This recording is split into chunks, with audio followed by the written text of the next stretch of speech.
एक टूटे हुए चप्पल की कीमत तुम क्या जानो। आगे डॉट डॉट करके छोड़ देती हूँ, आपकी जो मर्जी हो फिल कर लीजिएगा। चलिए, आज आपको भी समझ आ जाएगी कि इस टूटे हुए चप्पल की कीमत क्या है। नमस्कार, वेस्टी वेस्टी पर आज फिर से आप सभी के साथ बहुत बेहतरीन जुगाड़ के साथ। और जुगाड़ होगा कुछ आपका इस तरह का। सालों से बेकार पड़ा स्प्रेयर आपका ना इतनी बखूबी काम करेगा ना कि आप भी देख के भौचक्के रह जाएंगे। और वो सब कुछ संभव होगा आपके इस टूटे हुए चप्पल से। सिर्फ और सिर्फ आप एक बार स्प्रेयर खरीदेंगे, उसके बाद आपको ज़िंदगी में कभी दोबारा स्प्रेयर नहीं खरीदना पड़ेगा, क्योंकि सब कुछ काम करेगा आपका ये टूटा हुआ चप्पल। हालांकि इसके पहले भी मैंने 2 वीडियोज शेयर किए हुए हैं। एक में मैंने बताया था कि कैसे हम लोग छोटी मोटी समस्याओं से छुटकारा पा सकते हैं, तो सब कुछ बताया था कि कहाँ कहाँ पर आपके इस स्प्रेयर में दिक्कत आ सकती है।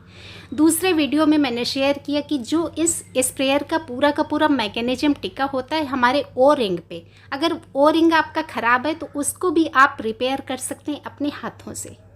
अब रिपेयर की हुई चीज़ भी, उसकी भी एक लिमिटेशन होती है। आपका साल भर चले, 2 साल चल जाए, 6 महीना चले, कोई गारंटी नहीं होती। एक न एक दिन तो आपको जब वो रिपेयर किया हुआ भी काम करना बंद कर देगा, तब आपको ख़रीदना पड़ेगा। और समस्या तब आई जब हम ख़रीदने जाते हैं और ये छोटी सी चीज़ ना हमें मिल ही नहीं पाती, क्योंकि दुकानदारों का पूरा फोकस होता है कि आप 10-5 रुपए की चीज़ क्यों खरीदें, पूरा का पूरा ये 500 का खरीदें ना, तो उनकी भी बिक्री होगी और आपको हर हाल में खरीदना ही पड़ता है। क्योंकि आप क्या करेंगे, जब वो रिंग मिल नहीं रहा तो नया खरीदेंगे। पर आज दुकान पे डिपेंडेंसी खत्म, क्योंकि हम लोग अपने इस टूटी हुई चप्पल से बनाएंगे अपना ओ रिंग। बाकी के दोनों वीडियोज पे अगर आप लोग देखना चाहें तो लिंक मिल जाएंगे। चलिए अब देखते हैं कि कितने हज़ारों की कीमत की हमारी चप्पलें। 2 चप्पल मैंने ली, दोनों हवाई चप्पल हैं, जिनमें ये रबर की हमारी बेल्ट लगी होती है। हम सभी लोग बचपन से इस तरह की चप्पलें देखते हैं। 2 मैंने ली, दोनों को छू के मैं देख रही हूँ, जो मुझे ज़्यादा मुलायम नज़र आएगी उसी को मैं इस्तेमाल करूँगी। वैसे तो 19-20 का फ़र्क है, बहुत ज़्यादा फ़र्क नहीं है। और देखिए इसी का दूसरा जोड़ा, इस पर मैंने पहले ही काम किया हुआ है, सब कुछ पहले से पका के रखा था कि क्या ये काम करेगा। बहुत सारे मैंने बना के रखे थे। देखिए 5 टोटल 6 मैंने बनाए थे। एक मेरे स्प्रेयर में लगा हुआ, और ये ओरिजिनल हमारा ब्लैक कलर का, और ये जो ब्लू कलर की आप देख रहे हैं ये मेरे घर के बनाए इसी चप्पल से। अब देखिए आप सोचेंगे कि इससे तो ये हमारे लिए बेकार है, ये आप इसको इस्तेमाल करने की कोशिश ना करें, क्योंकि ये आपका काम नहीं करेगा। जो हमारी बेल्ट है इसमें हमारा रबर का कंपोनेंट है, तो सिर्फ यही काम करेगा। एक हमें चाहिए होगा छोटा सा फेविक्विक, और एक इसको काटने के लिए इस तरह का कटर आता है ना, आपके पास बच्चों के पास होगा, बच्चे यूज करते हैं इसको। नहीं है तो आप ब्लेड ले लीजिए, ब्लेड से भी काम हो सकता है, पर कटर से थोड़ा सा आसान हो जाता है। ब्लेड से मेरे थोड़ा सा लग भी गया था एक बार, तो मैं आप लोगों को भी यही कहूँगी कि ब्लेड से ये ज़्यादा साधारण है। देखिए बेल्ट मैंने काट के निकाल ली। अब किनारे से हमें इसको स्मूथ करना है। ये बना रही हूँ मैं 1.5 लीटर स्प्रेयर के लिए, तो 1 से 3 लीटर की स्प्रेयर में शायद यही साइज चलेगा। एक चाहिए होगा मैं मेजरिंग स्केल, क्योंकि सब कुछ हम लोग मेज़र करके बनाएंगे।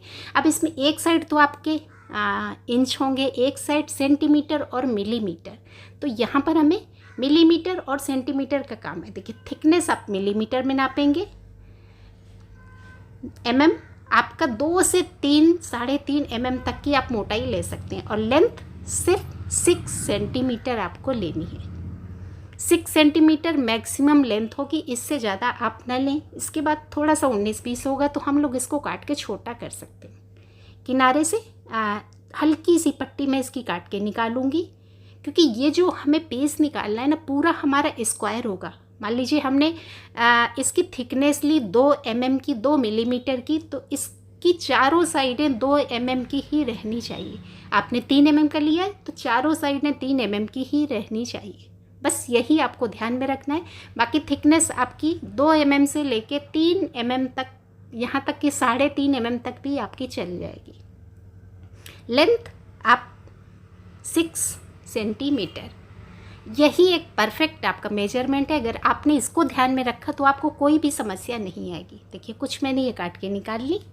इसको अगर अच्छे से आपने काट लिया तो आपको कोई समस्या नहीं आएगी। बस कैंची से आप बिल्कुल मत काटें, एक शॉट में काटें। आपने कटर उठाया और एक झटके में आप इसको पूरी ताकत लगा के काट दें, क्योंकि बार बार अगर ब्लेड कटर उठाएंगे तो ये खुरदुरा सा पीस बनेगा।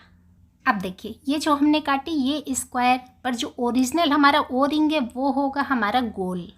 तो आपको यहाँ पर बिल्कुल भी कंफ्यूज नहीं होना है, क्योंकि जब ये हम यूज करेंगे तो घिसते घिसते ये भी एक दिन गोल हो जाएगा। आप चाहें तो कुछ इस तरह से भी अपना अंदाज़ा लगा सकते हैं। आप मोड़ के रखेंगे तो आपको पता चल जाएगा। थिकनेस जो ओरिजिनल है उससे ज़्यादा है, तो 6 सेंटीमीटर से लेंथ हमें थोड़ी सी कम करनी पड़ेगी, क्योंकि जब मोटाई वाला आप सर्कल बनाएंगे ना तो उसका डाया बढ़ जाएगा। तो यहाँ पर आपकी मोटाई को लेते हुए आपका 5.7 सेंटीमीटर से लेके 6 सेंटीमीटर तक का पीस काम करेगा। पतला होगा तो उसकी लेंथ ज़्यादा रहेगी, थोड़ा सा मोटा होगा तो लेंथ कम हो जाएगी। अब यहाँ पर आप ये अपना फेविक्विक खोल के रखेंगे, क्योंकि तुरंत हमें काम करना है। दोनों सिरे हमें जोड़ने हैं। अब जोड़ने के लिए दोनों सिरे बिल्कुल स्मूथ होने चाहिए। अगर थोड़ी सी भी कसर है बाल जैसे भी तो आप उसको काट के निकाल देंगे। बस अब हमारा काम शुरू होता है। यहाँ पे एक बूंद सावधानीपूर्वक आप टपकाएंगे फेविक्विक का और दोनों सिरे जोड़ देंगे। यहाँ पर बहुत पेशेंस के साथ आपको काम करना है। देखिए दोनों सिरे बिल्कुल आपस में एक सीध में होने चाहिए। ये देखिए यहाँ पकड़ के रखें, थोड़ा पेशेंस रखें, घबराएं नहीं, क्योंकि आपकी मेहनत का रिजल्ट अभी मिलने वाला है। जब तक सूखे नहीं तब तक आपको इसको छोड़ना नहीं है। देखिए मेरा सूख गया और ये मेहनत का फल मिल गया। ये देखिए 2 मैंने बनाए, बाकी की मैं बाद में बना लूँगी। तरीका आपको बता दिया है। मेरे ख्याल से सब कुछ समझाने की कोशिश करी, आपको कोई भी दिक्कत नहीं आएगी, क्योंकि मुझे भी जिसने बताया था ना मुझे बहुत सारी दिक्कतें आई, जान खा गई मैं पूछ पूछ के, तब जाके मुझे सफलता मिली। और मैं चाहती हूँ कि आपको कोई भी दिक्कत ना हो। ये देखिए बहुत सारे मैंने पहले से बना के रखे। ये 5छठवां मेरा इसमें ऑलरेडी लगा हुआ है और वही देखिए इसमें काम कर रहा है। ये देखिए कितने अच्छे से काम कर रहा है ना। और अभी आपको खोल के भी दिखाती हूँ कि इसके अंदर जो पड़ा है वो यही ब्लू कलर का, क्योंकि ओरिजिनल तो हमारे ब्लैक कलर में ही आते हैं। ब्लैक कलर आपके सामने पड़ा है। और देखिए इसको मैं खोलूँगी, इसके अंदर आपको यही मेरा रबर वाली चप्पल का ही बना बनाया मिलेगा। ये देखिए है ना। अब यहाँ पर आपको साइज को लेके भी आपको कोई कन्फ्यूजन नहीं होगा, क्योंकि मैंने बता दिया कि 2 mm से 3 mm तक की थिकनेस आप ले सकते हैं, इसलिए साइज आपको अलग अलग दिख रहा है। चलिए अब एक दूसरा भी पहना के दिखाती हूँ आपको। हाँ, इसको पहनाने के बाद इसमें थोड़ी सी वैसलीन भी आपको लगानी है। मैं अभी नहीं लगा रही हूँ, क्योंकि बार बार मैं सारों को चेक करके लगा के देखूँगी कि काम कर रहे हैं कि नहीं कर रहे हैं। एक चीज़ और ध्यान रखें कि ये आप घुमा के ज़रूर देखें, क्योंकि ये अगर आपका घूम नहीं रहा है आसपास तो फिर आपका काम नहीं करेगा। जब ओरिंग घूमेगा तभी ये काम करेगा। दूसरी और एक ज़रूरी चीज़, जब आप इसमें ये फिटिंग कर रहे हैं तो ऊपर से ये अच्छे से कई बार फिट नहीं होता है और दोष हम दे देते हैं अपने ओरिंग को। ऊपर से आप देख लें कि बहुत अच्छे से आपकी सारी फिटिंग हो गई है और फिर चेक करें। देखिए हाँ, एक और ज़रूरी बात, जब आप थोड़ा सा मोटा इसमें ओरिंग इस्तेमाल कर रहे हैं ना तो ये जब पंप करेंगे हवा भरेंगे तो ये थोड़ा सा टाइट चलेगा, चूँकि अंदर हमने इसमें जो छल्ला डाला तो थोड़ा सा मोटा। उसकी चिंता मत करें, क्योंकि थोड़ा सा मोटा होगा तो ये प्रेशर ज़्यादा बनाएगा आपका। तो हो गया ना कमाल टूटे हुए चप्पल से। चलिए भाई ये तो अपना काम हो गया। और अब यहाँ पर बारी आती है शुक्रिया करने की, कि जिसने मुझे ये एक नायाब सा आइडिया बताया, तो मेरी तरफ से उनको ढेर सारा शुक्रिया। अब एक चप्पल से मेरे पास इतने ओरिंग हो गए ना कि शायद पूरी लाइफ के लिए पर्याप्त हैं। दोबारा मुझे किसी ओरिंग को ख़रीदने की ज़रूरत नहीं पड़ेगी। और जब ओरिंग नहीं ख़राब होगा तो स्प्रेयर भी हमारा इसी तरह से काम करता रहेगा।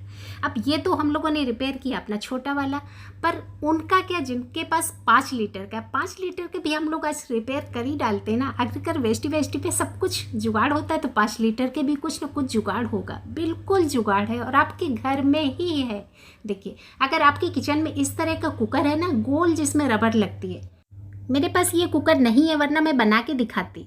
अब यहाँ पर आप अपने कुकर से निकली हुई बेकार रबर को लें, सिर्फ 9 सेंटीमीटर काटे और दोनों सिरे जोड़ दें। बहुत आसान, इसमें तो और कुछ करना ही नहीं है। कुछ 1-2 mm का इधर उधर होता है तो वो तो काट के आप पिछले वाले तरीके से अपने हिसाब से बना ही लेंगे। बस वीडियो ख़त्म हो चुका है। आप लाइक करना बिल्कुल मत भूलिएगा भाई। और चैनल पे पहली बार आए हैं तो चैनल का हिस्सा ज़रूर बनेंगे, ऐसा मेरा विश्वास कहता है। और एक और सबसे ज़रूरी बात, ये वीडियो ना शेयर ज़रूर करें, क्योंकि स्प्रेयर की समस्या ना सभी के साथ आती ही आती है। क्यों सबके पैसे खर्चाऊं, इससे अच्छा कि वो लोग भी अपना फ्री में रिपेयर कर सकें। जल्दी हाजिर होती हूँ अगले वीडियो में, तब तक के लिए थैंक